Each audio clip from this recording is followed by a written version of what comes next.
They asked me to describe what I smelled first when the outer seal on Bay 14 came open. I told them, cold. Not the cold you feel walking from a heated corridor into a station section where the climate systems have tripped offline a temporary cold, an absence of warmth that you know will be corrected. This was the other kind, the kind that doesn't apologize, the kind that has already finished its work and is simply sitting in the room waiting for you to understand that. They asked if I could be more specific. I told them I would try. The outer seal on Bay 14 came open at 0341, EDRA Station 9, local time, on the 7th day after the stillness engine activated. I was alive because I was in the atmospheric calibration suite on the station's outer ring, running routine diagnostics on the relay processors, which were shielded in a Faraday enclosure with its own independent thermal management, a redundancy built into the design by an engineer I never met on a budget line I had never examined for reasons that had nothing to do with alien cryogenic weapons, and everything to do with protecting the calibration instruments from electromagnetic interference during ion storm season.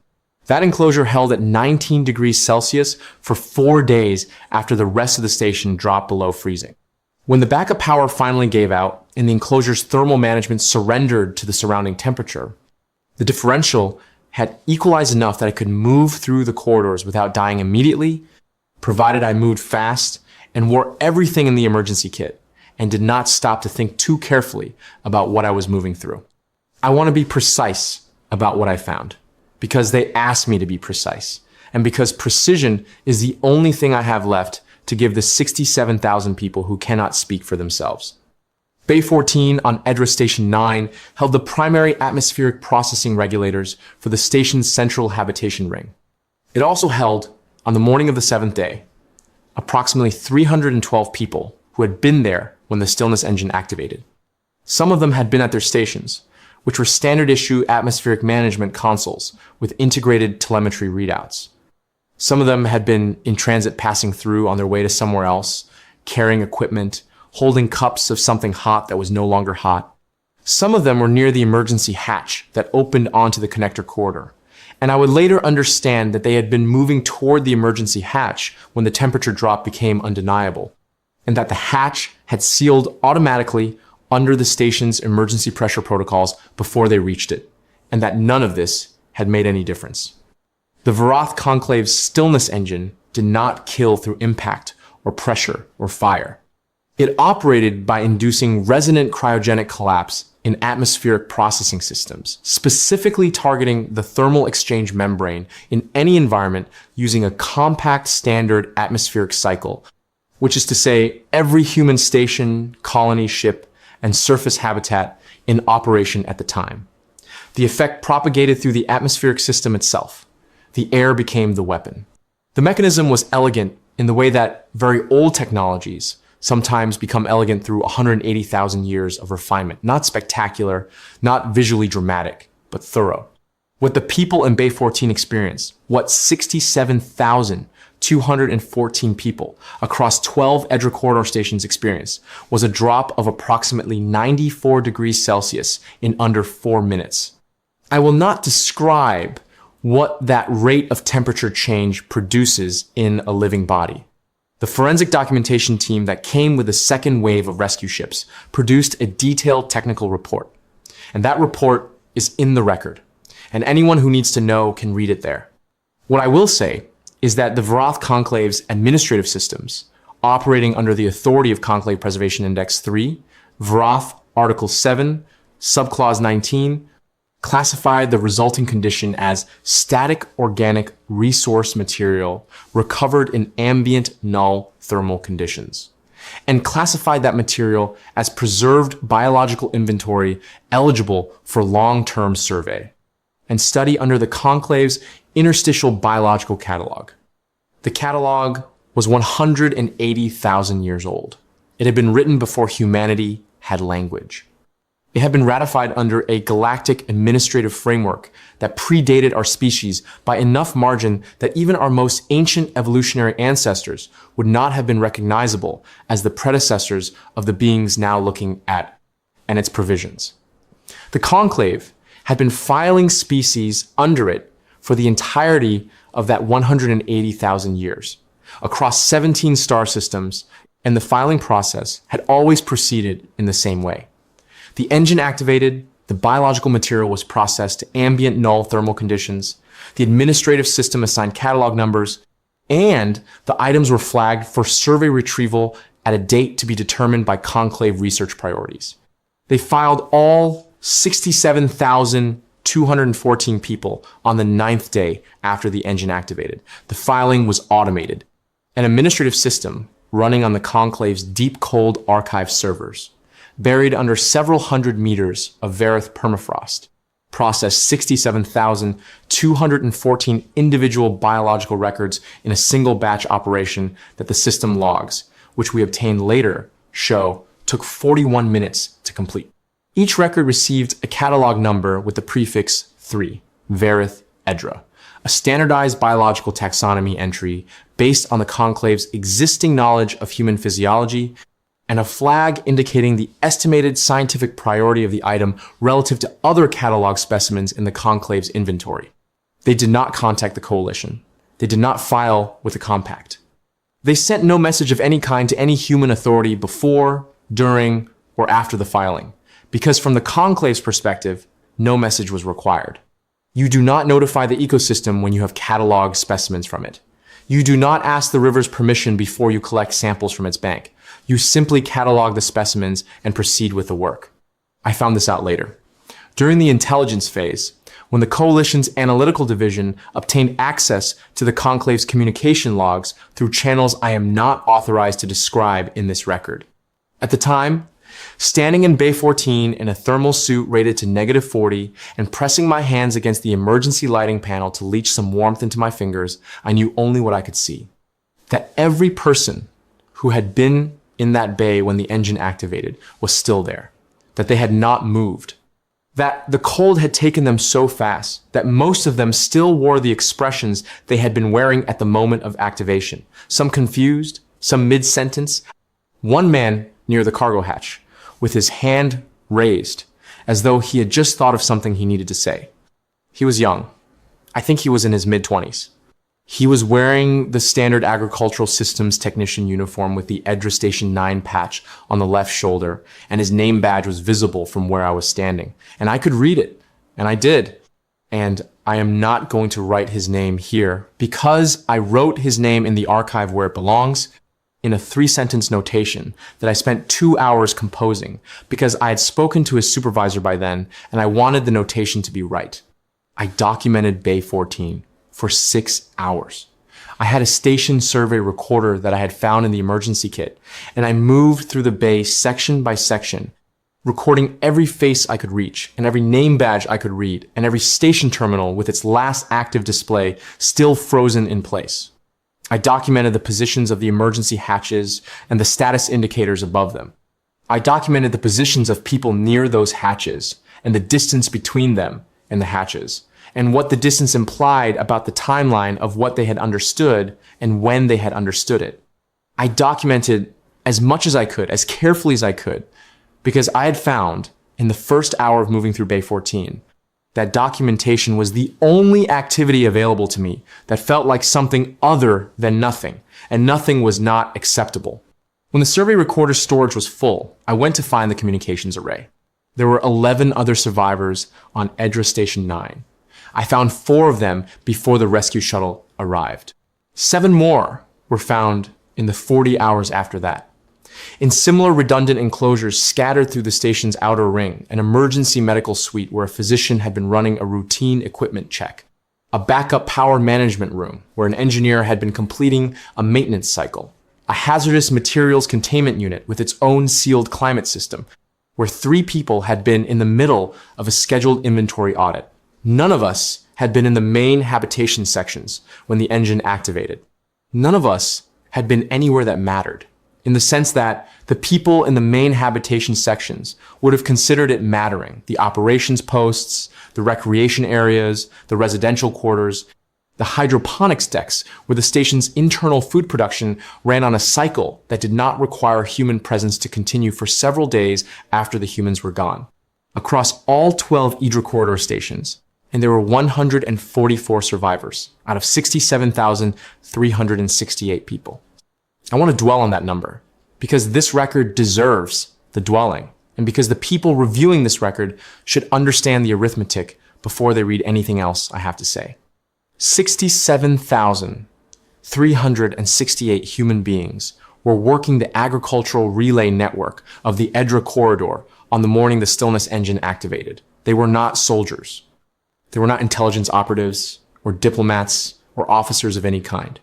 They were agricultural system specialists, relay technicians, atmospheric regulators, crop yield analysts, soil chemistry processors, irrigation calibration engineers, supply chain coordinators, station administrators, medical staff, facilities, maintenance crews, hydroponics technicians, communications operators, and the various other categories of people that a functioning agricultural relay network requires. They were feeding the outer colonies. They were processing the data that told 17 colony worlds what to plant and when, that calibrated the nutrient dispersal systems those worlds depended on to maintain soil viability, that kept the irrigation relay satellites in proper alignment so that the crop yield projections matched the actual yield. They were doing a job that nobody celebrates because when it is done correctly, nothing remarkable happens. The colony worlds receive their projections, the populations eat, the agricultural systems run within acceptable variance parameters, and no one notices. There is no monument to an atmospheric processor operating at 99.4% efficiency. There is no ceremony for the technician who catches a fault in a relay satellite at 0200 and fixes it before it cascades, because the cascade never happens, and so there is nothing visible to honor. The 67,000 were anonymous in the way that people who keep things running are always anonymous, present everywhere in the functioning of the system and invisible within it, noticed only in absence. I know their names. All 67,000, 368 of them.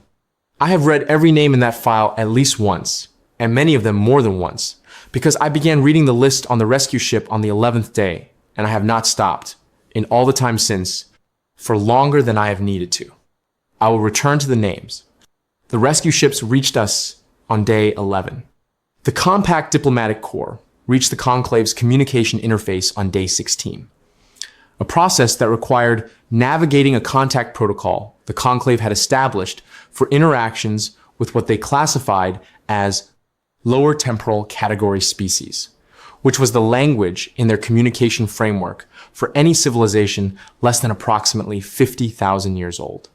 The protocol involved a standardized greeting sequence, a capability assessment transmission, and a waiting period during which the Conclave's administrative system determined the appropriate tier of representative to assign to the communication.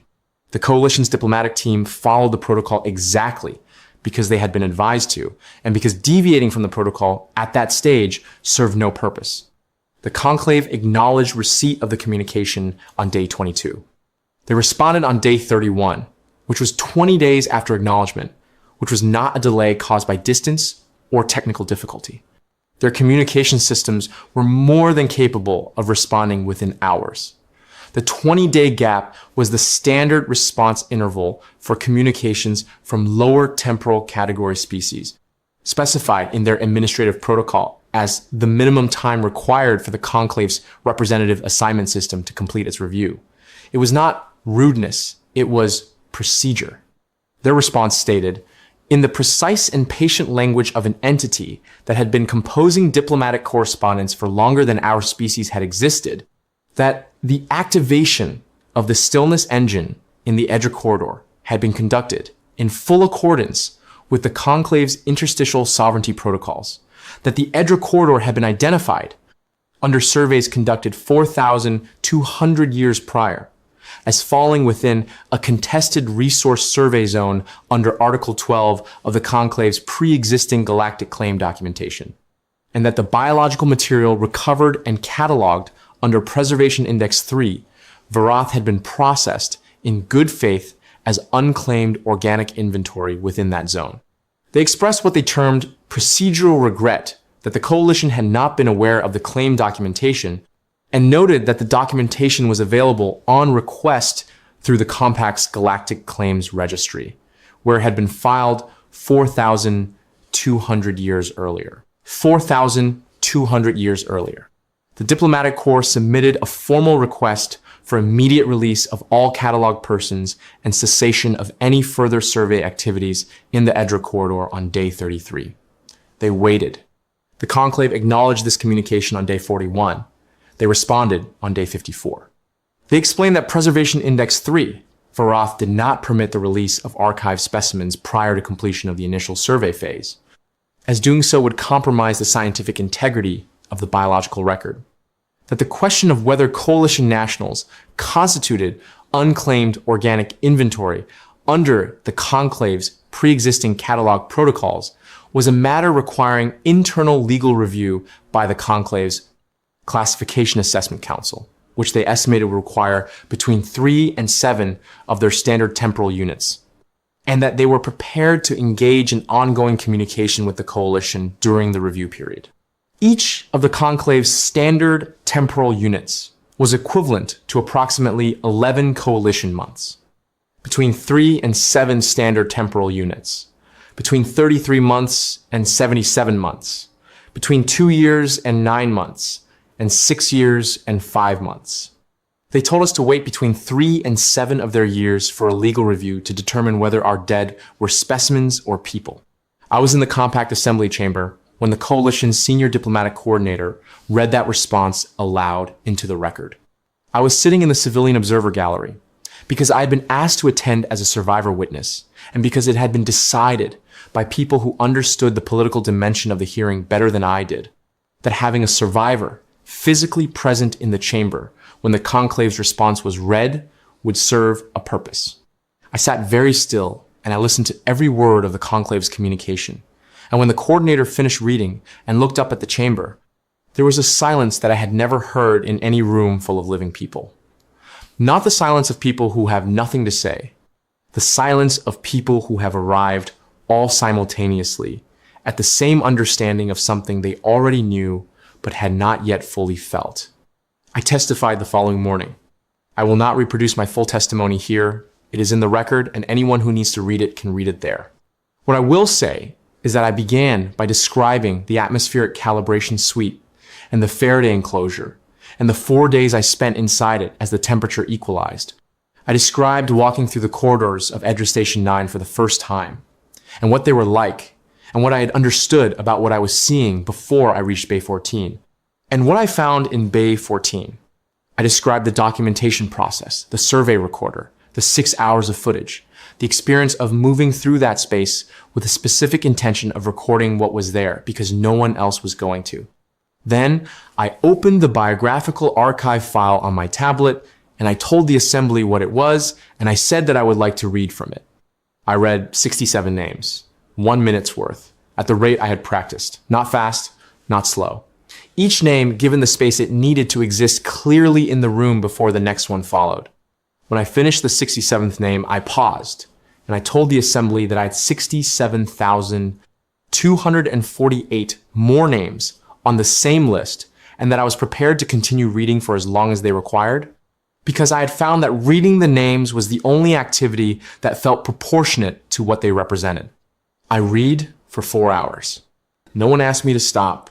When I finished, the senior diplomatic coordinator thanked me, and I returned to my seat in the observer gallery, and the assembly moved to the next item of business, which was a formal motion to authorize the Coalition Security Council to consider an operational response. The motion passed. I did not stay for the vote because I already knew what it would be. I went back to the residency the coalition had provided, and I sat at the window for a long time, and I read the names again, starting from the beginning.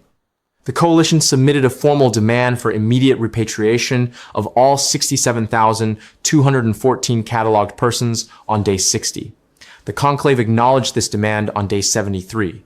They responded on day 88, with a reiteration of their legal review timeline and an expression of sympathy for what they termed the coalition's period of adjustment to the realities of the interstellar resource management framework. They noted that the Classification Assessment Council's review was proceeding on schedule and that they anticipated being able to provide an interim status report within 2 of their standard temporal units, or approximately 22 coalition months. Period of adjustment. I have thought about that phrase many times in the 19 months that followed. I have turned it over the way you turn over a piece of evidence that you know is significant but haven't yet fully understood. The conclave had been filing species as inventory for 180,000 years. They had been adjusting other species to the realities of their framework for longer than our evolutionary line had existed on this planet. They were not cruel in the way a raider is cruel, with appetite and intention and the heat of wanting. They were precise in the way a cataloging system is precise. Thorough, patient, unmoved by input, optimized for internal consistency and scientific yield. They had found 67,214 biological specimens in a resource survey zone. They had processed them correctly under a protocol that had governed their operations for 180,000 years without requiring revision.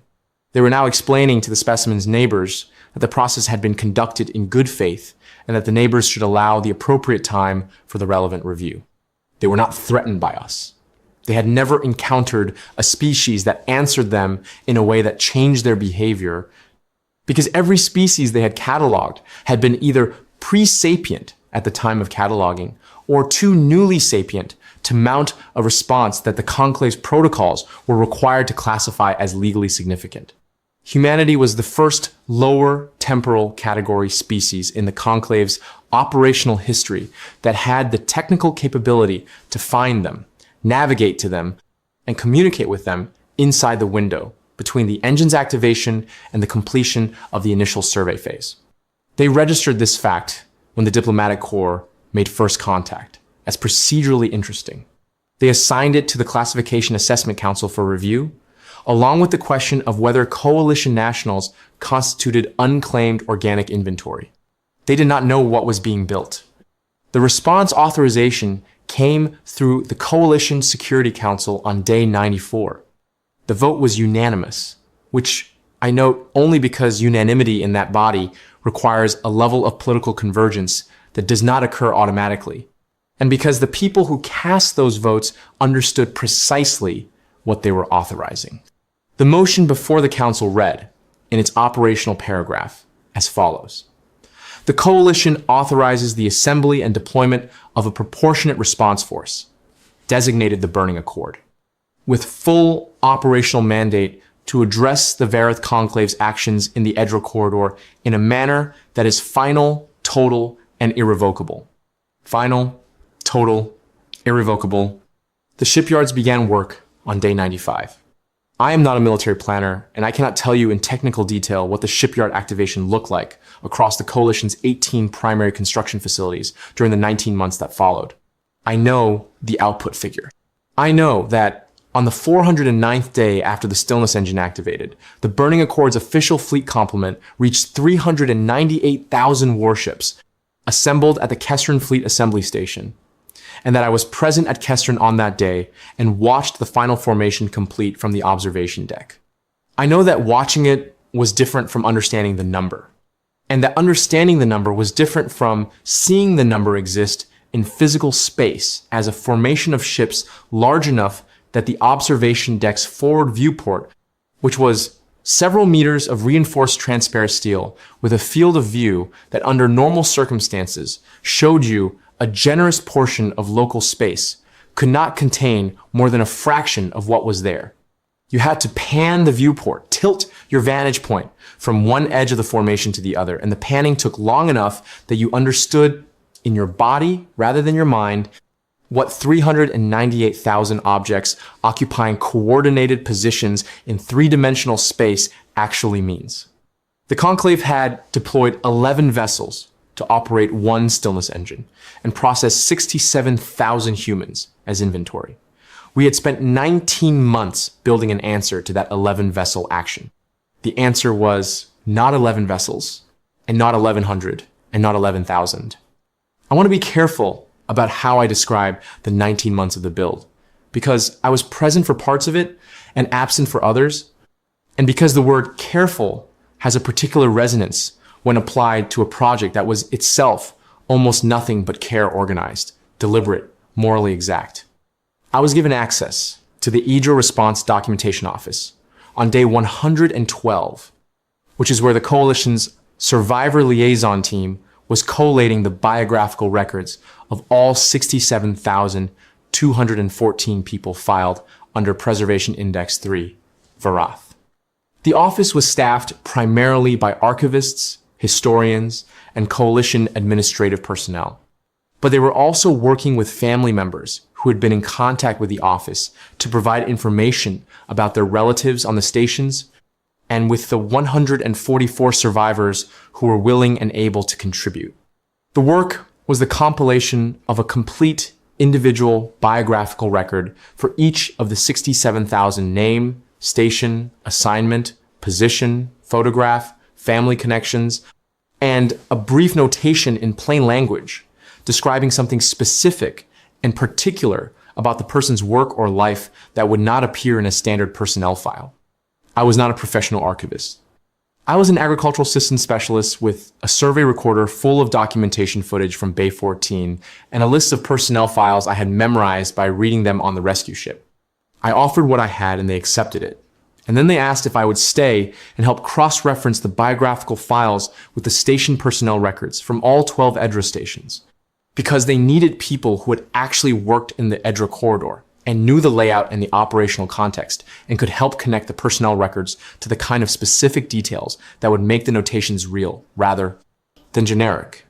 I stayed for 14 months. The biographical notation field was the project coordinator's idea, a woman named Ama Bekele, who had been a coalition historian before the EDRA incident, and who had been asked to lead the documentation effort because she had spent 30 years working with records of mass casualty events and understood what a record owed to its subjects. She specified that each notation should be no more than 3 sentences long and should contain nothing that would appear in a standard personnel file. No job title, no performance rating, no employment dates. She wanted the notation to answer a question that the personnel file could not answer. Not what the person was in the administrative system, but what they were as a person in the operational world they inhabited. What specific thing they did or knew or were observed doing that was theirs and not generic to their role. The challenge was that for many of the 67,000, the specific thing was not in any document that survived. It lived in the memories of colleagues and supervisors and family members, and those people had to be found and asked, and some of them were not in any condition to be asked in the early months, and some of them were never able to contribute at all. And for those cases, the notation was compiled from whatever documentary evidence existed: communication logs, maintenance records, performance notes, informal station communications where those had been backed up off-site. For the people from EDRA Station 9, I was able to contribute directly because I had worked at Station 9 for 6 years and because I had been there. And because the station's communication logs for the 18 months prior to the engine's activation had been automatically relayed to a backup server off-site, and I had read all of them while I was waiting in the calibration suite with nothing else to do. I wrote approximately 400 notations for Station 9 personnel during the 14 months, and I worked with family members and colleagues to develop several hundred more for cases where I had documentation but not firsthand knowledge. I spent an average of 2 hours on each notation I wrote myself. Some took longer. A few I rewrote several times because the first draft was accurate but not particular enough. It described the person's role rather than the person. Ama Bekele reviewed everything I wrote and returned revisions with specific comments, and her comments were always about particularity. Not about length or grammar or tone, but about whether the notation arrived at something specific enough that reading it told you something about this person that you could not have assumed from their job title. She was right to demand that standard. It was the point. I want to describe one notation I wrote because I think it clarifies what I mean by particularity and because the person it describes deserves more than a reference. EDRA Station 9 employed a relay satellite calibration specialist named Petros Adani. He had been at Station 9 for 11 years when the engine activated. He worked in Bay 11, which was adjacent to Bay 14, and he died there with everyone else in Bay 11. His personnel file was standard: hire date, position grade, 6 consecutive years of satisfactory performance ratings, no disciplinary entries.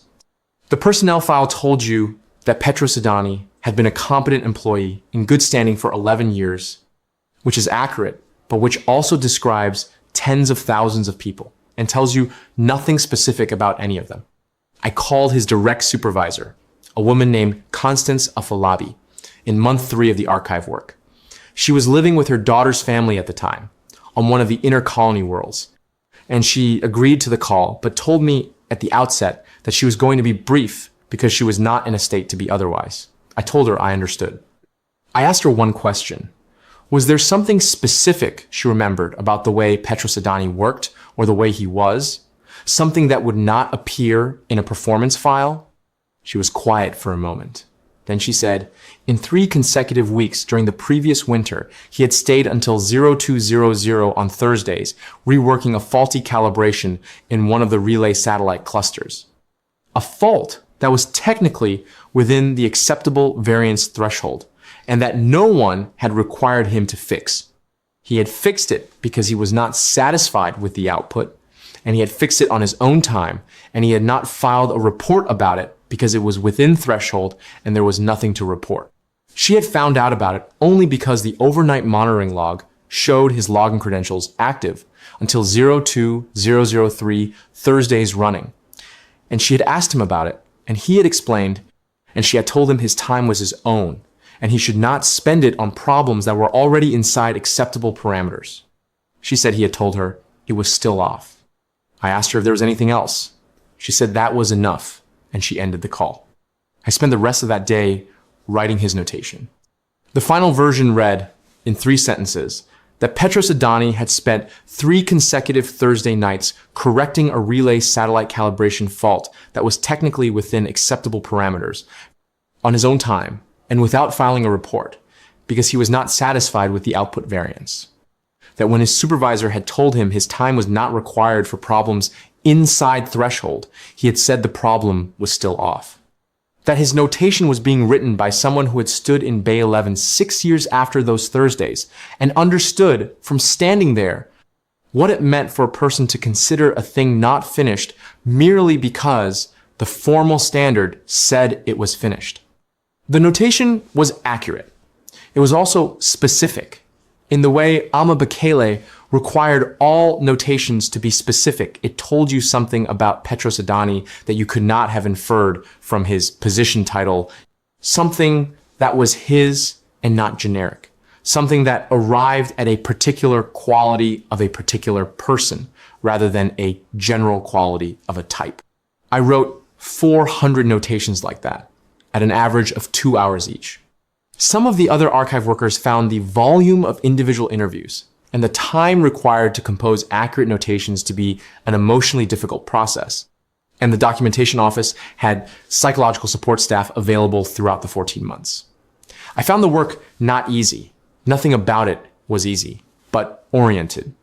It gave me somewhere to put my attention that was appropriate to its object. The object was 67,000 real people.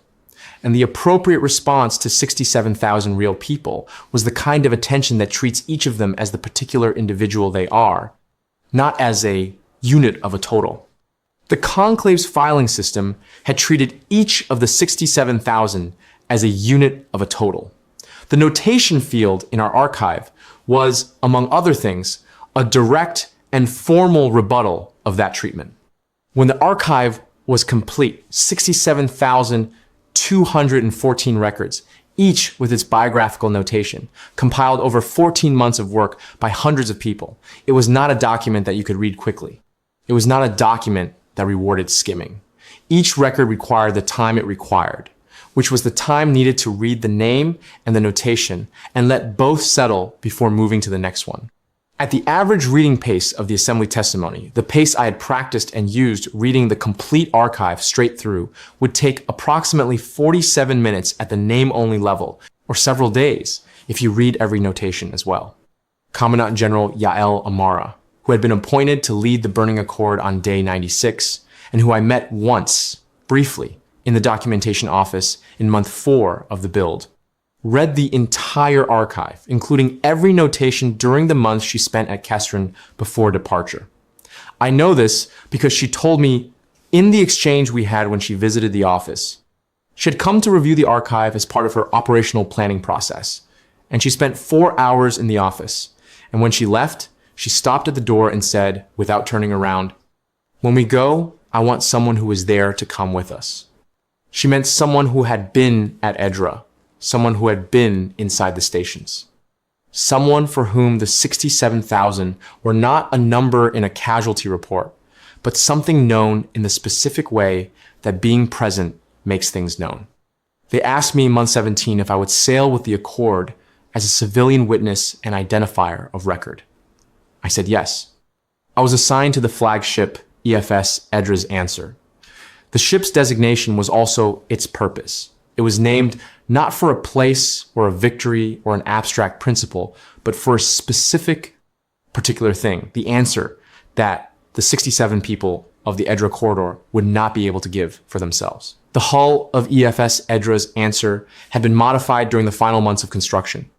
Both primary faces from bow to stern, across every surface that could hold the paint without structural compromise, bore the names of all 67,214 people filed under Preservation Index 3, Varath, in 8-point letters applied with a process rated to survive atmospheric entry.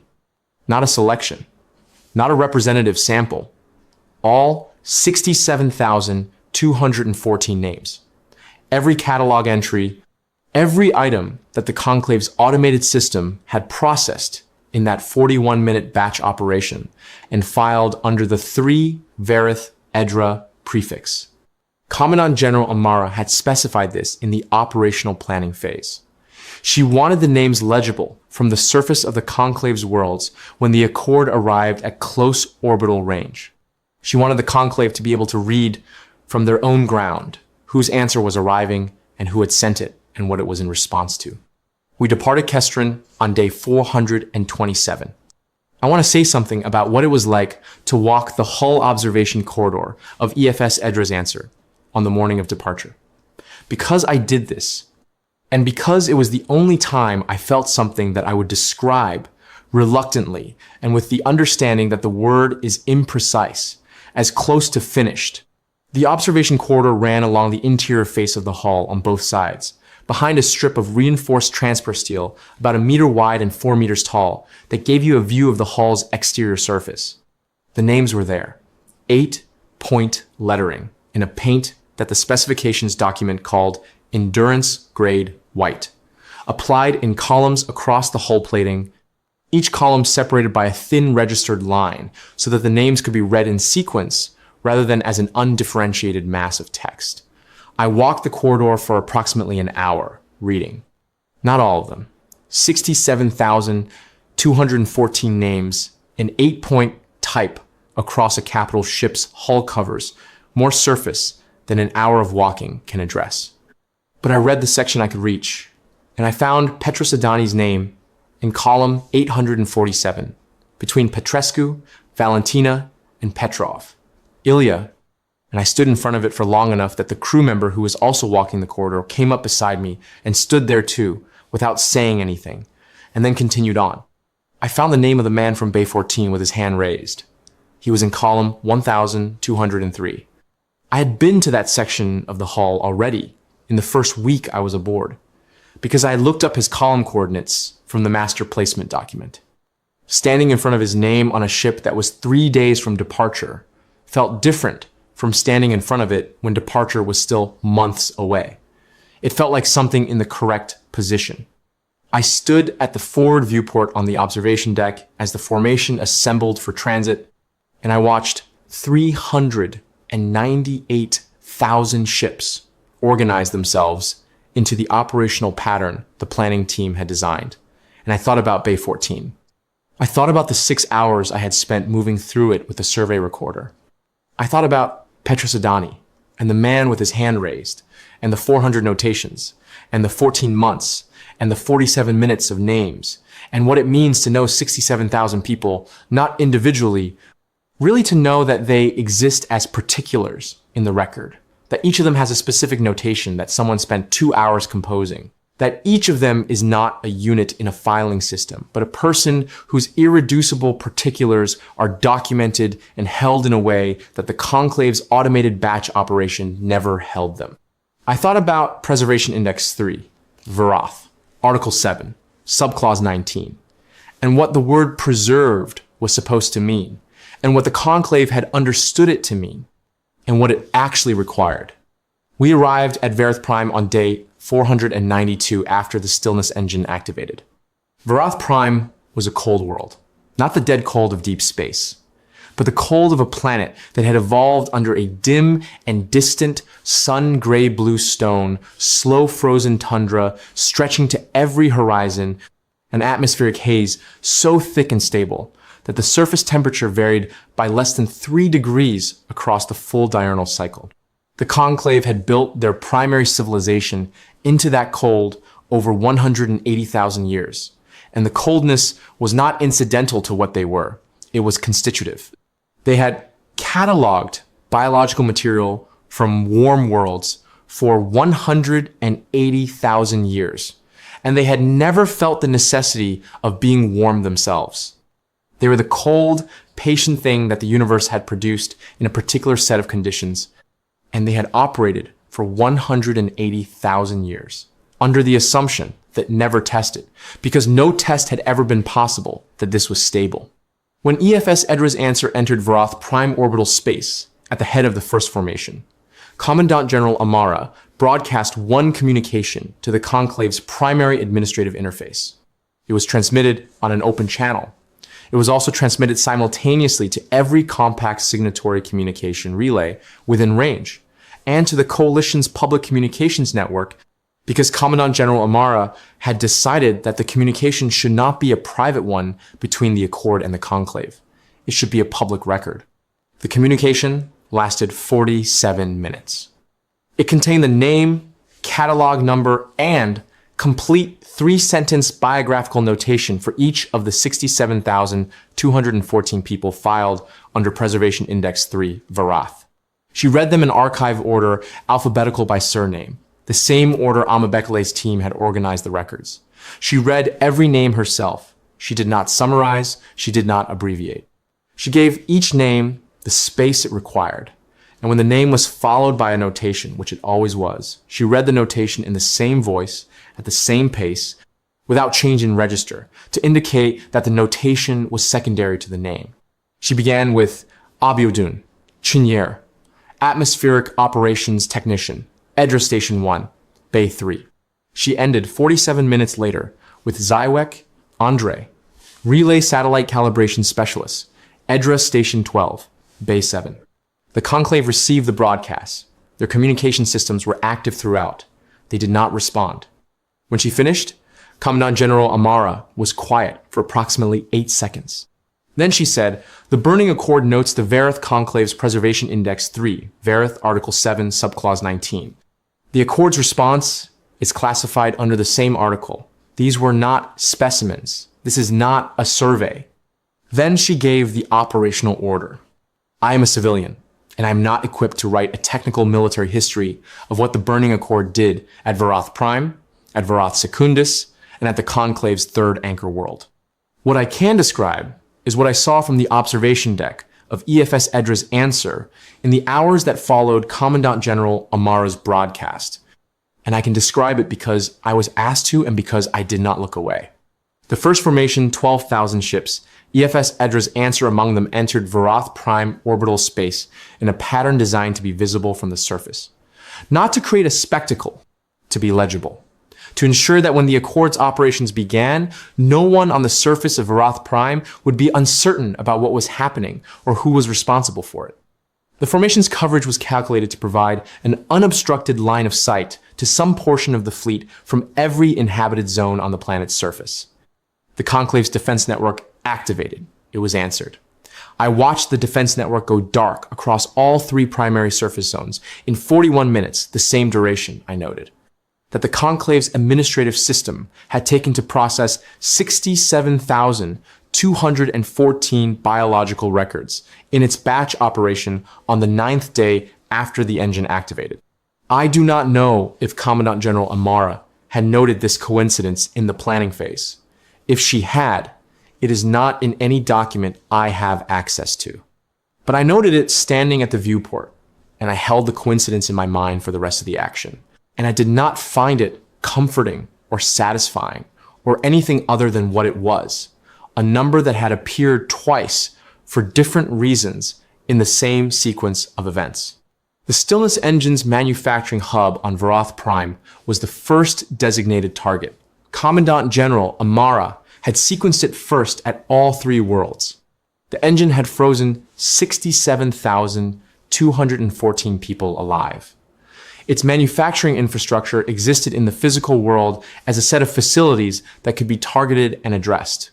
Targeting it first was a statement about the relationship between causes and consequences, and the Accord wanted to make that statement before any other. The hub was a complex of 11 facilities built into Varath Prime's northern polar region over 6,000 years of the Conclave's history, buried in permafrost at depths that reflected the engineering standards of a civilization that built to last. It took 4 hours to address it completely. Using the operational methodology the planning team had developed for this specific class of hardened infrastructure. I watched from the observation deck. The polar region was far from EFS Edra's Answer's orbital position, so I watched through enhanced optics rather than the naked eye.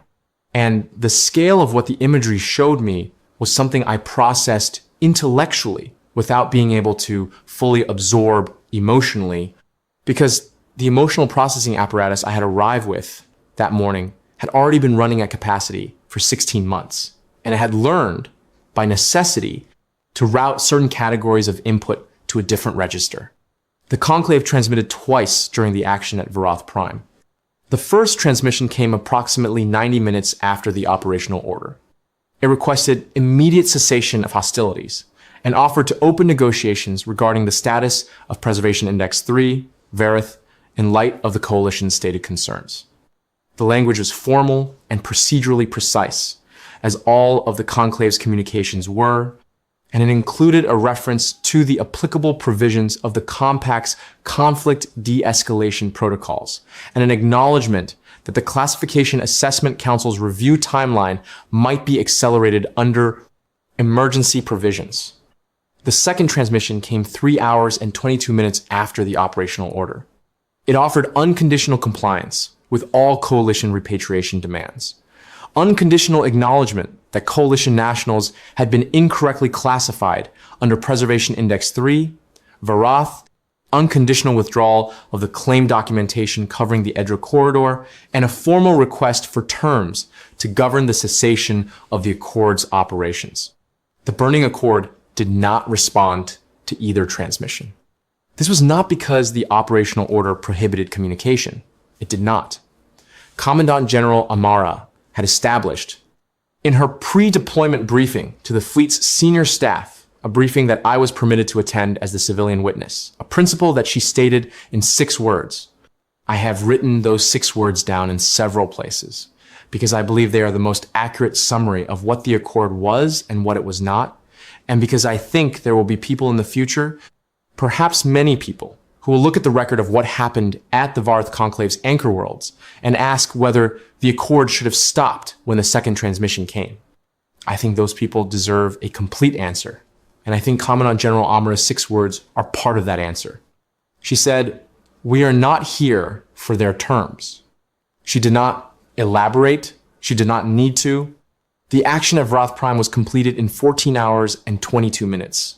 The second and third formations were already en route to Varath Secundus and the third anchor world during the action at the primary, on a synchronized schedule that the planning team had designed to ensure no more than 6 hours elapsed between the completion of action at one world and the commencement at the next. The interval was calculated to allow news of the first action to propagate through the Conclave's communication network and reach the populations at the other 2 worlds before the Accord arrived. Commandant General Amara had been explicit about this in the planning sessions. She wanted the populations at the other 2 worlds to know what was coming before it came. She did not want the work to be a surprise. She wanted it to be understood, and she wanted the understanding to arrive before the accord did, because understanding is a different thing from surprise, and she was not interested in the other thing. At each of the 2 remaining worlds, before the operational order was given, the same broadcast was transmitted on an open channel to the Conclave's administrative interface and to every compact communication relay within range. 47 minutes of names, the same complete archive, beginning the same way. Abiodun Chinyer, Atmospheric Operations Technician, Edra Station 1, Bay 3. I was on Varath Prime for both of those broadcasts. I listened to them over the fleet communication system in EFS Edra's Answers observation deck. I sat on a bench near the forward viewport with the biographical archive open on my tablet, and I read along silently as Commandant General Amara read aloud, and by the 3rd reading of the names, I had found something about the experience of following along reading each name from the screen as her voice spoke it that was different from reading alone. Each name arrived twice, once from her voice and once from my eyes. The doubling had an effect I had not anticipated, which I have not been able to fully articulate to the psychological support team I have spoken with since returning, except to say that the doubling made each name feel accompanied, as though the name were not alone in the moment of being read, as though someone else were there. I do not know if that sounds significant or not. I am reporting it because it is what I experienced, and I was asked to report what I experienced. The action at Varath Secundus lasted 9 hours and 40 minutes. The action at the 3rd anchor world lasted 11 hours and 3 minutes. At each world, the same sequence, the broadcast, the defense network addressed, the designated targets processed in the order the planning team had established. At each world, the same result. The Conclave's capability to deploy the stillness engine or any related cryogenic resonance technology was addressed in full, with final, total, and irrevocable effect. The Conclave's administrative archive survived. This was by design. Commandant General Amara had specified in the operational planning phase that the archive was to be left intact and undamaged at all 3 worlds, and that its communication ports were to be left operational. The archive was not a target. The archive was something else. On the 33rd hour after the first operational order, when all 3 actions were complete and the Accord's operational record had been filed with the Security Council, Commandant General Amara sent one final transmission to the Conclave's archive systems at all 3 worlds simultaneously. The transmission was not a declaration of victory. It was not a statement of consequences. It was not addressed to any living or administrative representative of the Conclave. It contained the complete biographical record of all 67,214 people filed under Preservation Index 3, Varath name, station assignment, position title, photograph, family notation, and 3-sentence biographical description reformatted to comply with the Conclave's native archive filing structure and indexed by the original 3. Varith, Edra catalog numbers the Conclave's automated system had assigned. She had worked with the documentation office's technical team for 3 months before deployment to ensure that the reformatting was correct, that the fields mapped precisely to the Conclave's archive schema, that the data would be processed and stored by the archive's automated systems in the same way that any other Conclave catalog entry would be processed and stored. She had wanted it to be right. She had wanted the archive to hold the 67,000 correctly, in its own format, under its own catalog numbers, for as long as the archive continued to function. The archive received the transmission. Its automated systems processed it. They had no protocol for classifying the incoming records as anything other than what they appear to be: 67,214 catalog entries under Valid 3, Varith, Edra, index numbers, formatted correctly, arriving through an authorized communication channel. The archive filed them. 14 months later, when the first compact research mission accessed the Varath Conclave's archive for the historical record, the entries were there. All 67,214 of them, filed under their original catalog numbers, each one containing the name, the photograph, the family notation, and the 3-sentence biographical description that someone had spent 2 hours composing because Ama-Bekele had required particularity and precision and had been right to require it. The archive held what the 67,000 actually were. It would hold it for as long as the archive continued to function, which, given that the conclave had built it to survive 180,000 years, was likely to be a long time. The compact mission also found the Stillness Engine design specifications in the archive. These are currently the subject of a weapons prohibition assessment by the Compact Arms Council. The assessment is expected to take approximately 2 years, not 3 to 7 of their temporal units, 2 years.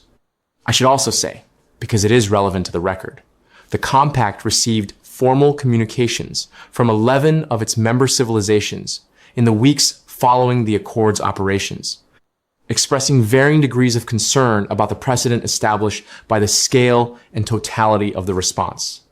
These communications cited proportionality provisions, expressed concern about deterrent effects on member civilizations' resource survey programs, and in 2 cases formally requested review of the Security Council's authorization process. The coalition's response to each of these communications was the same. It was 3 sentences long. The first sentence noted the communication. The second sentence provided the Varath Conclave's Complete Preservation Index 3, Varath filing for 67,214 individuals, including the automated batch operation log showing the 41-minute processing window and the standard biological taxonomy entries assigned to each. The third sentence stated that the coalition considered the matter closed and was prepared to discuss any member civilization's resource survey protocols that included provisions for classifying coalition nationals as organic inventory. None of the 11 member civilizations followed up. The Compact Arms Council's weapons prohibition assessment is proceeding on schedule. The 144 survivors of the Edra Corridor stations were offered counseling, permanent rehabilitation support, and exemption from any further coalition civic obligations. I accepted the counseling. I declined the exemption because the exemption implied that what I had been doing for 19 months was a burden I had been carrying on behalf of others, and it was not that. It was the appropriate work for the person who had been in Bay 14 and had a survey recorder and had found the names. I have not stopped reading the list. I read it the way you read something that belongs to you, not because you have forgotten it, but because it deserves to be read. And because the reading is the thing you can still do for the people who can no longer do it themselves. I read it at the pace I used in the assembly chamber, one name at a time, each name given the space to exist clearly before the next one follows. At that pace, all 67,214 names take 47 minutes. I know this because I have measured it many times over the years since returning, and it is always 47 minutes, give or take the seconds. The Varath Conclave called what they did preservation.